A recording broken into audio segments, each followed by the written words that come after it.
दोस्तों मैं हूं डॉक्टर होरस और आज की टॉपिक है बॉडी फ्लूइड्स एंड सर्कुलेशंस की दूसरा भाग सर्कुलेशन। इसमें हम बॉडी फ्लूइड्स यानी कि ब्लड कैसे बॉडी में हमारे बॉडी में मूवमेंट होते हैं उसके बारे में डिटेल में बात करेंगे।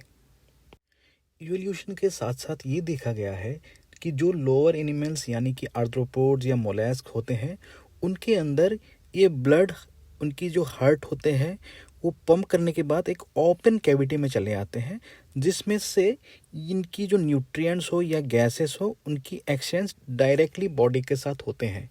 लेकिन जब इवोल्यूशन के साथ हायर एनिमल्स वगैरह होते हैं उनमें हर एक सिस्टम बहुत ज़्यादा अपने आप में वेल डिफाइंड होते हैं और ये वेल डिफाइंड सिस्टम होने की वजह से एक सिस्टम से दूसरे सिस्टम में यानी कि सर्कुलेटरी सिस्टम से डाइजेस्टिव सिस्टम हो या एक्सक्रीटरी सिस्टम हो उनमें एक्सेंस बहुत ज़्यादा रेगुलेटेड तरीके पे होता है।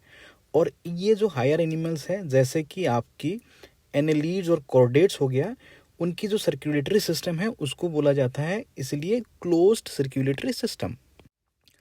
क्लोज्ड सर्कुलेटरी सिस्टम में सबसे जो इन्फीरियर जो स्पीशीज़ है वो फिश होते हैं। इनके अंदर देखा जाता है कि हार्ट जो होते हैं टू चेम्बर्ड होते हैं।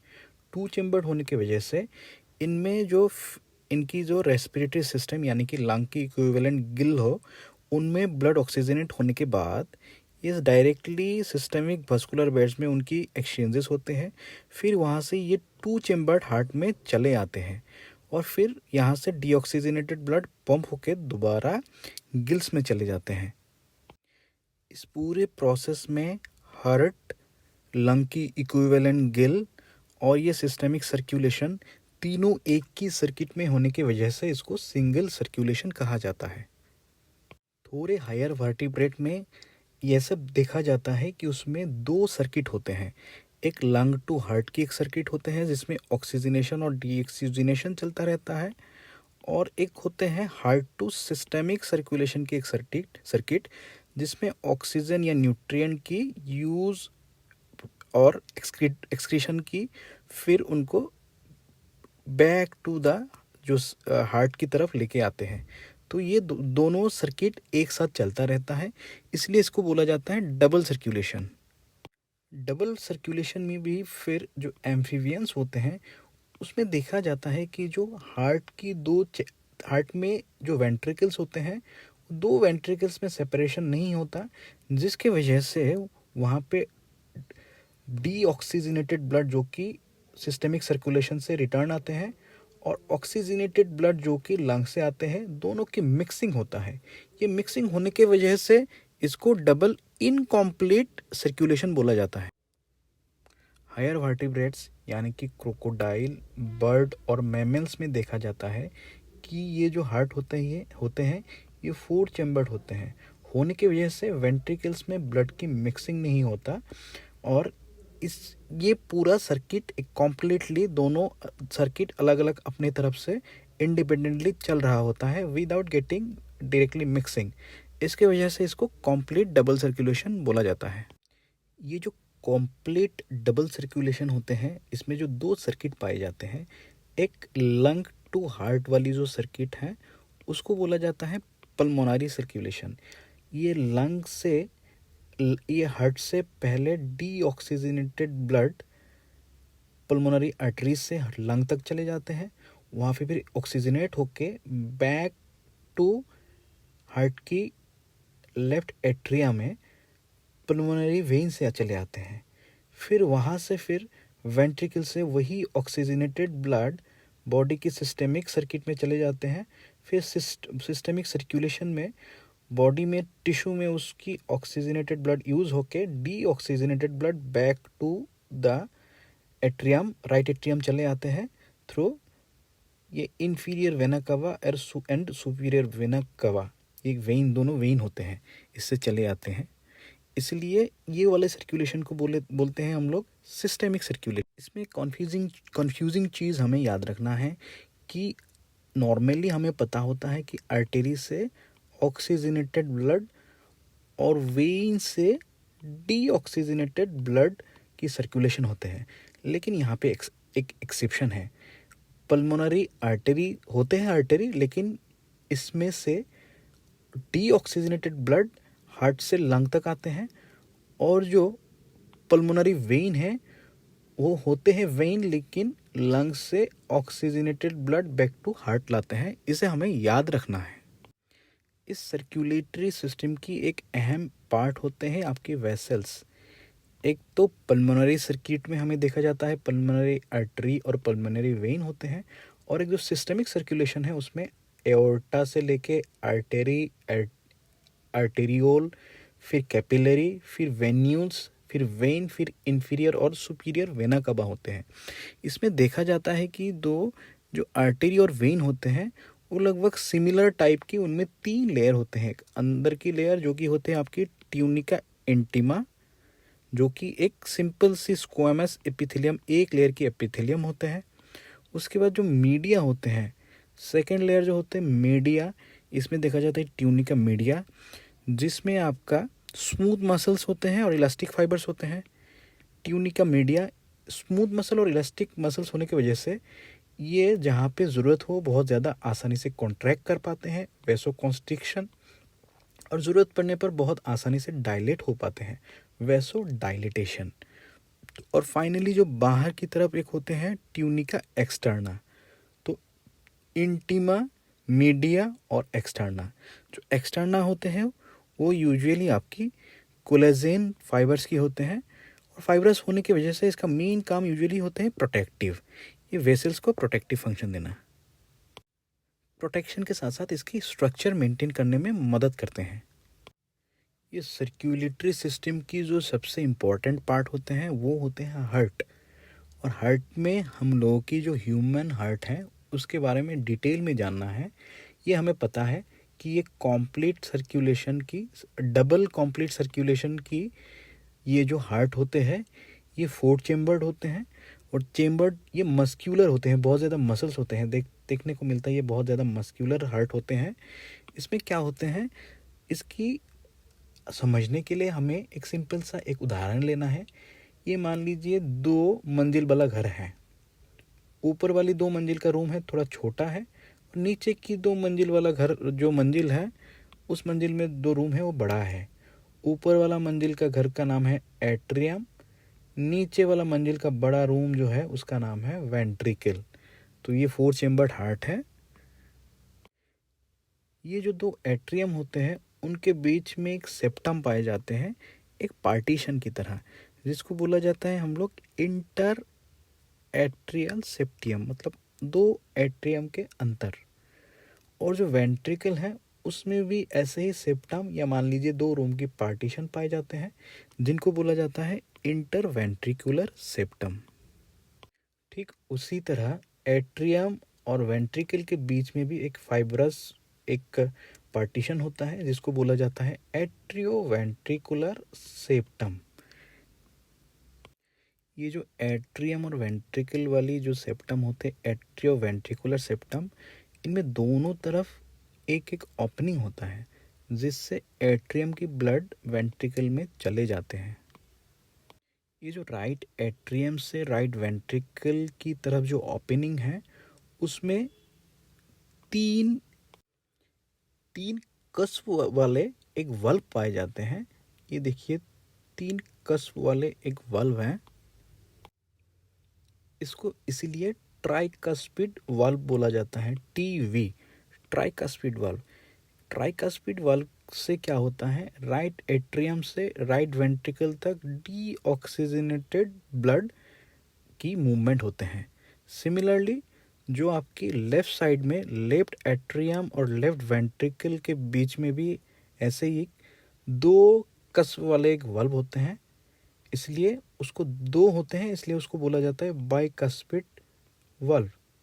ये बाइकस्पिड जो वाल्व होते हैं उसके और एक नाम होते हैं माइट्रल वाल्व, MITRAL।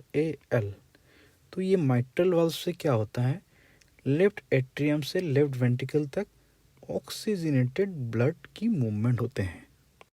इसमें हम आसानी से देख सकते हैं राइट एट्रियम से राइट वेंट्रिकल तक हम लोगों का deoxygenated blood through tricuspid valve, और लेफ्ट एट्रियम से लेफ्ट वेंट्रिकल तक ऑक्सीजनेटेड ब्लड थ्रू बाइकास्पिड यानी कि मिट्रल वाल्व होते हैं। ठीक उसी तरह जब दोनों वेंट्रिकल एक साथ कॉन्ट्रैक्ट करते हैं तो वेंट्रिकल की ब्लड राइट वेंट्रिकल से डीऑक्सीजनेटेड ब्लड हम लोगों का पल्मोनरी आर्टरी से लंग तक चले जाते हैं, और सिमिलरली लेफ्ट वेंट्रिकल से ऑक्सीजनेटेड ब्लड एओर्टा से हम लोग का सिस्टेमिक सर्कुलेशन में चले जाते हैं। लेफ्ट लेफ्ट राइट वेंट्रिकल से डीऑक्सीजनेटेड ब्लड डीऑक्सीजनेटेड ब्लड हम लोगों का पल्मोनरी सर्कुलेशन में चले जाते हैं। ठीक उसी तरह लेफ्ट वेंट्रिकल से एओर्टा होके ऑक्सीजनेटेड ब्लड सिस्टेमिक सर्कुलेशन में चले जाते हैं।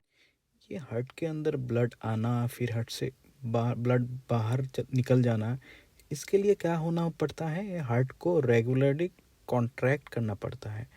कॉन्ट्रैक्शन की और रिलैक्सेशन की प्रोसेस को हम लोग जानते हैं हार्ट बीट। ये कॉमन लेमैन के हिसाब से हम लोग उसको हार्ट बीट के नाम पे जानते हैं। अब देखा जाता है ये हार्ट बीट क्यों होते हैं। हार्ट में एक स्पेशलाइज्ड कार्डियक मस्कुलेचर यानी कि एक स्पेशल मसल पाए जाते हैं जिनको हम बोलते हैं नोडल टिश्यू। ये क्या होते हैं, ये अपने आप में ऑटो एक्साइटेबल होते हैं, यानी कि बिना एक्शन इनकी कोई एक्सटर्नल स्टिमुलाई से ही एक्शन पोटेंशियल जनरेट होते हैं और अपने आप में इनके इलेक्ट्रिकल कंडक्शन होते हैं। तो इनकी जो सबसे इम्पोर्टेंट पार्ट है ये कि जो राइट एट्रियम की राइट अपर पार्ट है उसमें साइनस नोड होते हैं जिसको साइनो एट्रियल नोड भी बोलते हैं, SAN। ये क्या होते हैं, ऑटो एक्साइटेटरी सेल का सबसे इम्पॉर्टेंट पार्ट है जो कि जहाँ से एक्शन पोटेंशियल जनरेट होते हैं। फिर ये साइनो एट्रियल नोड से एक्शन पोटेंशियल की मूवमेंट होते हैं किसकी तरफ, left lower part of right atrium में AV नोड, एट्रियोवेंट्रिकुलर नोड पाए जाते हैं, AVN। फिर ये AV नोड से पूरे वेंट्रिकल की तरफ राइट और लेफ्ट वेंट्रिकल की तरफ यही जो हम लोग का स्पेशलिस्ट मसल फाइबर होते हैं वो उसको बहुत बड़ा नेटवर्क पाए जाते हैं जिसको बोला जाता है परकिंजे फाइबर्स। और इस जो नेटवर्क होते हैं उसका दूसरा नाम है बंडल ऑफ हिस। इसी तरह ऐसे नोड से एवी नोड होके फिर बंडल ऑफ हिस से राइट बंडल और लेफ्ट बंडल में एक्शन पोटेंशियल की मूवमेंट होते हैं, और इसी तरह जहाँ पे एक्शन पोटेंशियल मूव होते हैं वहाँ पे कॉन्ट्रैक्ट करते हैं। और ऐसा देखा गया है कि हार्ट में 70 से 75 टाइम तक इसकी कॉन्ट्रैक्शन होते हैं जिसकी वजह से 72 average beats per minute heart beat हमारे पाए जाते हैं। ये नॉर्मल है। इसका रेंज यूजुअली होता है 60 टू 100। 60 से अगर कम हो तो उसे बोलते हैं हम लोग ब्रैडीकार्डिया यानी कि लेस हार्ट बीट। 100 से ज़्यादा बोलते हैं उसको बोलते हैं हम टैकीकार्डिया। ये जो हर बार ऐसे नोट से होके एवी नोट होके बंडल ऑफ हिस में एक्शन पोटेंशियल की मूवमेंट होते हैं, इसी के साथ साथ हमारे हार्ट में भी कॉन्ट्रैक्शन होते हैं। और उसकी इक्विवेलेंट जब देखा गया है कि सबसे पहले जो 4 चैम्बर हार्ट का एट्रियल पार्ट होते हैं दोनों एक साथ कॉन्ट्रैक्ट करते हैं, उसको बोलते हैं हम लोग एट्रियल सिस्टोल। ये जो एट्रियम और वेंट्रिकल है दोनों अलग अलग टाइम पे कॉन्ट्रैक्ट होने के वजह से ही ब्लड एट्रियम में आके फिर वेंट्रिकल से होके फिर सिस्टम पल्मोनरी सर्कुलेशन, फिर उसी तरह सिस्टेमिक सर्कुलेशन में जा पाते हैं। तो ये जो पूरी प्रोसेस है, पहले एट्रियम की कॉन्ट्रैक्ट होना, फिर वेंट्रिकल की कॉन्ट्रैक्ट होना, फिर दोनों को एक साथ रिलैक्स होना, उसको कहा जाता है कार्डियक साइकिल। और ये साइकिल तकरीबन 72 पर मिनट जो नॉर्मल हेल्दी हार्ट होते हैं उसमें पाए जाते हैं। और एक एक साइकिल यूजुअली 0.8 सेकंड के होते हैं। इसमें जो पहली सेकंड है उसमें आपकी कंडक्शन ऐसे नोट से एवी नोट तक आते हैं, जिसकी वजह से सिर्फ एट्रियम दोनों कॉन्ट्रैक्ट करते हैं। फिर एट्रियम कॉन्ट्रैक्ट करते ही इन यहाँ की जो ब्लड है वेंट्रिकल में चले आते हैं।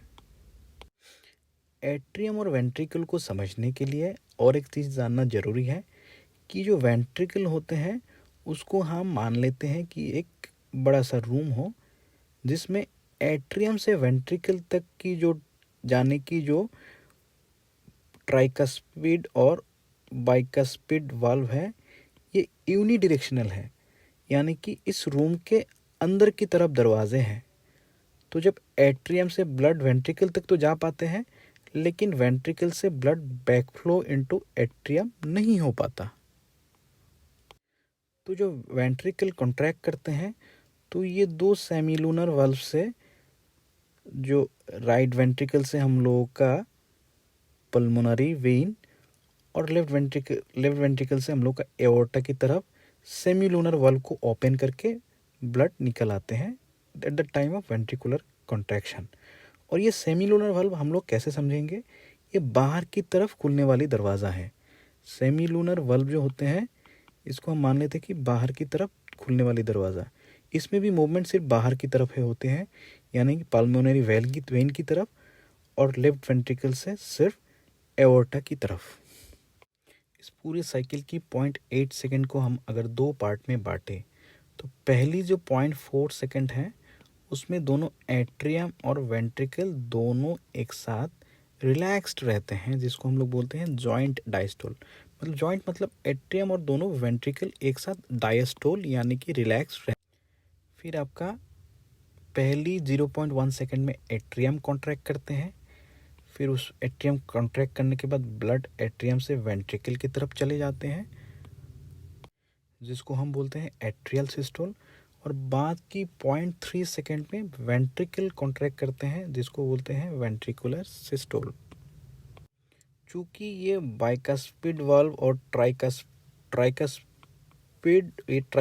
और वाइकस्पिड वाल्व दोनों यूनिडायरेक्शनल मूवमेंट होते हैं एट्रियम से वेंट्रिकल की तरफ। तो जो वेंट्रिकल कॉन्ट्रैक्ट करते हैं तो ये दरवाजे फिर अपने आप में सिर्फ बंद हो जाता है।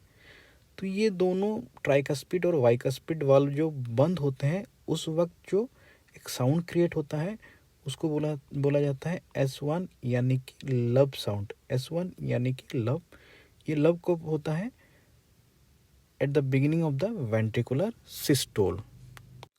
वेंट्रिकल जब सिस्टोल होता है तब ब्लड, चूँकि ये बाइकस्पिड और ट्राइकस्पिड वाल्व दोनों बंद रहते हैं, तो ब्लड कहाँ निकलेंगे, ब्लड यहाँ से आपकी जो बाहर की तरफ जाने वाली दरवाज़ा था यानी कि आपका सेमीलूनर वाल्व से होके खुल के वहाँ से पल्मोनरी सर्कुलेशन और सिस्टमिक सर्कुलेशन में दोनों एक साथ चले जाते हैं। फिर जॉइंट डायस्टोल के टाइम पे वेंट्रिकल और एट्रियम दोनों रिलैक्सेशन के टाइम पे वेंट्रिकल रिलैक्स होते हैं। फिर जो बाहर की तरफ जाने वाली जो सेमीलूनर वाल्व था बाहर की तरफ खुला था वो धीरे धीरे फिर बंद हो जाता है। तो वेंट्रिकुलर सिस्टोल यानी कि वेंट्रिकुलर रिलैक्सेशन के टाइम पे जो दोनों सेमीलूनर वाल्व एक साथ क्लोज होते हैं उसको हम लोग बोलते हैं S2 यानी कि डब। आप लोग देखेंगे जो डॉक्टर लोग यूजुअली हार्ट की साउंड सुनते हैं तो इनकी प्राइमरीली S1 और S2 साउंड को ही सुनना है। ये S1 और S1 साउंड में वेरिएशन की वजह से बहुत बीमारियां होते हैं, जो आप मेडिकल कॉलेज में जब कार्डियोलॉजी वगैरह पढ़ेंगे तो आपको पता चलेगा। ये जो हमने देखे 0.8 सेकंड की साइकिल होते हैं, तो हर एक साइकिल मतलब एक एक हार्ट बीट। तो देखा गया है कि पर मिनट 72 बिट्स होते हैं। और जो एक बार की एक साइकिल में जो वेंट्रिकल से ब्लड पंप होते हैं उसकी वॉल्यूम तकरीबन 70 ml ब्लड होते हैं हार्ट से निकलते हैं। तो 70 ml पर हार्ट की जो पर बीट जो ब्लड निकलते हैं उसको हम लोग बोलते हैं स्ट्रोक वॉल्यूम, पर स्ट्रोक पर बीट। और इसी तरह पर मिनट में कितना होगा, stroke volume into heart rate. Heart rate usually कितना है 72, तो 72 इंटू 70 तो तकरीबन वो 5 litre blood in a healthy individual पाए जाते हैं। लेकिन इसकी भी वेरिएशंस है। एथलीट होगा तो उसके जो आपकी हार्ट रेट है जो कार्डियक आउटपुट है वो थोड़ा ज़्यादा होगा, क्योंकि उनमें स्ट्रोक वॉल्यूम ज़्यादा होता है। ये जो हमने हार्ट में देखे थे ऐसे नोट से एवी नोट होके फिर बंडल ऑफ हिस से परकिंजी फाइबर से इलेक्ट्रिकल एक्टिविटी मूवमेंट होते हैं, उस इलेक्ट्रिकल एक्टिविटी को हम लोग रिकॉर्ड कर पाते हैं। हमारे पास एक टेक्नोलॉजी है जिसको बोलते हैं हम ईसीजी, इलेक्ट्रोकार्डियोग्राफ। हमने देखे होंगे, आपकी फिल्म वगैरह में देखे होंगे या बहुत ऐसे भी देखे होंगे, एक ऐसे कर्व रहते हैं जिसको बोलते हैं हम लोग ईसीजी कर्व होते हैं इसके, ठीक है। इस इलेक्ट्रिकल एक्टिविटी को रिकॉर्ड करने के लिए हमें यूजुअली 3 लीड की ज़रूरत होता है। एवीआर लीड जो राइट हैंड में होता है, एवीएल मतलब लेफ्ट हैंड में, फिर एवीएफ मतलब लेफ्ट फुट में होता है। इसके अलावा चेस्ट में भी बहुत सारे लीड V1, V2, V से लेके V2, 3, 4, 5, 6 ऐसे लीड लगाए जाते हैं, जिससे और भी डिटेलिंग में हार्ट की एक्टिविटी के बारे में हमें पता चलता है। ये 6 लीड्स होते हैं आपके चेस्ट लीड, और बाकी जो पहले 3 था वो होते हैं आपके लिम्ब वाले लीड। ये जो ईसीजी की ग्राफ होते हैं इसके एक डेफिनेट पैटर्न होते हैं।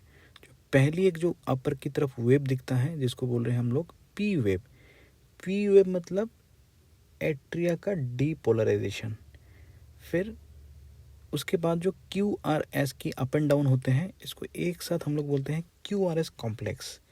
ये क्या रिप्रेजेंट करते हैं? वेंट्रिकल के डीपोलराइजेशन। और फाइनली जो टी वेव होते हैं ये जो हम लोगों का वेंट्रिकल का रीपोलराइजेशन, मतलब वेंट्रिकल को फिर से return of the ventricles from excited to normal state. ये हर हेल्दी इंडिविजुअल में आपकी यही पैटर्न फॉलो होता है। अब कोई अगर इस पैटर्न में कहीं इधर उधर हो गया, अप एंड डाउन हो गया, तो उससे पता चलता है कि हार्ट में कोई बीमारियां हैं। इससे हम लोग हार्ट रेट कितना हुआ, कितने बीट्स हुए पर मिनट हुए, सारे कैलकुलेट कर पाते हैं। तो ये हार्ट की जो हम लोगों का रेगुलेशन है, हार्ट रेट हम लोगों का जो होता है, हम देखे थे 72 बीट पर मिनट, इसको कौन रेगुलेट करता है? इसकी 3 मैकेनिज्म्स हैं। पहली तो है आपकी इंट्रिंसिक, जो because of their auto excitability, auto excitation की वजह से जो नोडल टिश्यू है वो इंट्रिंसिकली आपकी heart rate 72 beats per minute इसको मेंटेन करता है। उसके बाद होते हैं एक जो हम लोगों का ऑटोनॉमिक नर्वस सिस्टम, उससे इसकी रेगुलेट होते हैं। वो कैसे रेगुलेट होते हैं? ब्रेन में मेड्यूला ओब्लंगेटा में इसको हार्ट रेट को रेगुलेट करने की सेंटर्स है, जिससे हम लोगों का दो, एक पैरासिम्पैथेटिक और एक सिंपैथेटिक ऑटोनॉमिक नर्वस सिस्टम की 2 सिस्टम होते हैं। सिंपैथेटिक जो होते हैं यानी कि फ्लाइट एंड फाइट मोड में हम लोगों का सिंपैथेटिक सिस्टम एक्टिवेट होते हैं। वो क्या करते हैं? अपने हार्ट रेट को बढ़ा देते हैं। और पैरासिम्पैथेटिक मतलब नॉर्मल स्टेट में ये हार्ट रेट को घटा देते हैं। तो इस तरह से हमने देखी एक इंट्रिंसिक मैकेनिज्म और एक हम लोगों का स्पेशल न्यूरल सेंटर वाले मेडुला ओब्लंगेटा से एक मैकेनिज्म होते हैं रेगुलेट करने वाली। और थर्ड जो सिस्टम होते हैं रेगुलेट करने वाली, वो होते हैं हम लोग का एड्रिनल ग्लैंड जो होते हैं। किडनी के ऊपर जो एड्रिनल ग्लैंड होते हैं उससे हम लोगों का कुछ कैटेकोलामाइंस वगैरह निकलते हैं, एड्रिनलिन निकलते हैं, नॉर एड्रिनलिन वगैरह निकलते हैं, जो कि हार्ट रेट को बढ़ाते हैं, उसको भी रेगुलेट करते हैं। अब फाइनली हम ये सिस्टम समझने के बाद हमें पता चलता है इसके बारे में कि इनमें कुछ बीमारियां होते हैं। पहली जो है हम लोगों का हाई ब्लड प्रेशर यानी कि हाइपरटेंशन। नॉर्मली हम लोग का जो ब्लड प्रेशर होते हैं 120/80 होते हैं। ये ब्लड प्रेशर क्या है? जब हम लोग की आर्टरी वगैरह में ब्लड मूवमेंट करते हैं तो ये ब्लड की कॉलम आर्टरी के साइड वॉल में एक प्रेशर जनरेट करते हैं। वही प्रेशर को हम लोग बोलते हैं वो ब्लड प्रेशर। तो ये ब्लड प्रेशर अगर 140 से 90, 140/90 मतलब सिस्टोलिक 140, डायस्टोलिक 90, इससे ज़्यादा रिपीटेडली पाया गया तो उसको हम लोग बोलेंगे हाइपरटेंशन। ये हाइपरटेंशन क्यों होते हैं? ये जो ब्लड वाली कॉलम की जो प्रेशर साइड में डाल एग्जर्ट करते हैं वो ज़्यादा होता है। कैसे? ये कॉलम की ये जो वेसल्स है उसकी ल्यूमेन थोड़ा नैरो हो जाते हैं। ये जो वेसल्स की ल्यूमेन है इसमें आपके कैल्शियम, फैट, कोलेस्ट्रॉल या फाइब्रस टिश्यू की डिपोजिशन होते हैं। उसको हम लोग बोलते हैं एथेरोस्क्लेरोसिस। तो ये लूमेन नैरो होने की वजह से भी आपका जो ब्लड प्रेशर जो है वो बढ़ जाते हैं। तो ये जो एथेरोस्क्लेरोसिस होते हैं इसकी जो दूसरा नाम है आपकी कोरोनरी आर्टरी डिजीज़, यानी कि जो हार्ट से निकलते हुए जो आर्टरी है उनमें आपके डिपोजिशन होते हैं जिसको बोला जाता है एथेरोस्क्लेरोसिस। इनमें से हम बहुत ही कुछ मिलता जुलता डिजीज़ का नाम है, कन्फ्यूजिंग नाम है। एक होते हैं हार्ट फेलियर,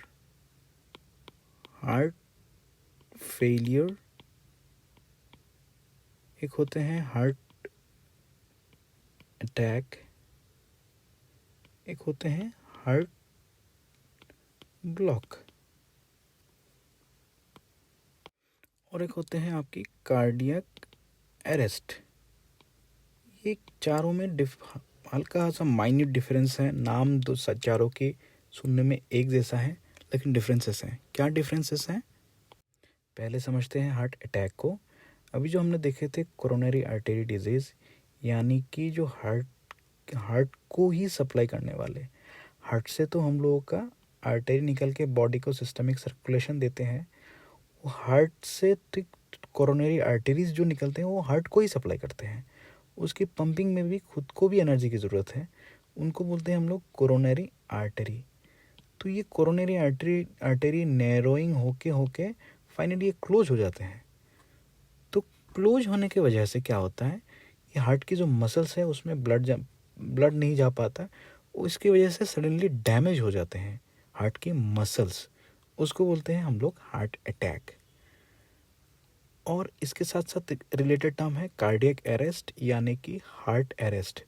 उसमें क्या होता है, सडनली ये हार्ट की जो बीटिंग होता है वो बीटिंग सडनली बंद हो जाता है, हार्ट कम्प्लीटली स्टॉप हो जाता है। उसको बोलते हैं हम लोग कार्डियक अरेस्ट।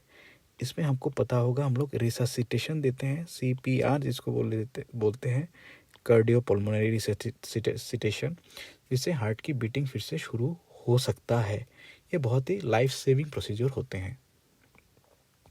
और एक चीज़ होते हैं हार्ट फेलियर। हार्ट फेलियर का मतलब क्या होता है, हम लोगों का जो हार्ट पंपिंग होते हैं वेंट्रिकल आर्टेरिया से, तो ऐसा एक सिचुएशन आते हैं कि हार्ट धीरे धीरे ये पंपिंग जो एडिक्वेट पंप था हम लोगों का कि 70 ml पर बीट वाला जो हमने पढ़े थे, वो एडिक्वेटली इसको बीट नहीं कर पाता, पंप नहीं कर पाता। तो उसको बोलते हैं हम लोग हार्ट फेलियर। ये कभी धीरे धीरे बॉडी में धीरे धीरे हार्ट में चेंज आते हैं, क्रॉनिक चेंजेस आते हैं, उसको बोलते हैं हम लोग क्रॉनिक हार्ट फेलियर। या कभी कभी सडनली एक्यूटली भी होता है कि सडनली ऐसे हो गया कि अच्छी तरह से हार्ट पंप नहीं कर पा रहा है, उसको बोलते हैं हार्ट फेलियर। और फाइनली एक चीज़ आपकी NCERT बुक में नहीं लिखा हुआ है लेकिन हम समझाते हैं उसको बोलते हैं हार्ट ब्लॉक। हमने जो देखे थे ऐसे नोट्स है कि AV नोट, फिर परकिंजे फाइबर्स। ये फाइबर में जो आपकी इलेक्ट्रिकल इम्पल्सेस जा रहा था, उस इलेक्ट्रिकल इम्पल्स में अगर कहीं ब्लॉक होता है उसको बोलते हैं हम लोग हार्ट ब्लॉक। ये is more about the electrical impulses, it's not about the narrowing of the lumen. इसको हमें याद रखना है, बहुत ही मिलता जुलता टर्म है इसलिए याद रखना है। तो ये वाली जो हम लोगों का सर्कुलेशन टॉपिक था, इसमें बस इतना ही। अगर आपको अच्छा लगता है तो लाइक, शेयर और सब्सक्राइब करिए। Thank you.